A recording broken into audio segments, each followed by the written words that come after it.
कुलकर्णी. कुलकर्ण्या, इथे धरून बसतोस काय? राजे, राजे माफ करा राजे, माफ करा, एक बार माफ करा राजे. नाही पुन्हा अशी गलती होणार नाही राजे. राजे स्वराज्यात गुन्हेगाराला माफी नाही. मुजरा राजा, मुजरा, तो चंद्रराव पहा, रायरीच्या रोखाने गेलाय तो. कुठवर पळेल? कान्होजी नाईक, तुम्ही त्वरा करा, रायरीला वेढा घाला. रघुनाथ पंत, हे आपलं स्वराज्य इथल्या गरीब शेतकऱ्यांचं आहे, वतनदारांचं नाही. पिढ्यानपिढ्या वतनदारी करून हे देशमुख, देशपांडे, पाटील, इनामदार, जहागीरदार माजले आहेत. स्वराज्य म्हणजे रयतेचं राज्य.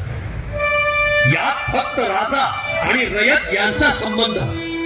मधले हे वतनदार काय कामाचे? जप्त करा त्यांची वतनं. स्वराज्याच्या अंमलदारांना आज्ञापत्र लिहा. ज्या गावात जो कुणबी असेल तो गोळा करावे. ज्याच्या पाशी शेत कसावयाची कुवत असेल त्याला बैल द्यावे. पोटास खंडी 2 खंडी दाणे द्यावे. जे शेत ज्याच्याने करवेल तितके करवावे.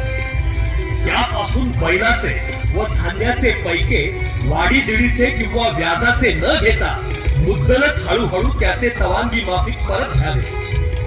रयतेच्या भाजीच्या देखास तेही मन न दाखविता रास्त दुरुस्त वर्तावे. गैर केल्या साहेब राजी राहणार नाहीत, ऐसे बरे समजले. जगदंब जगदंब.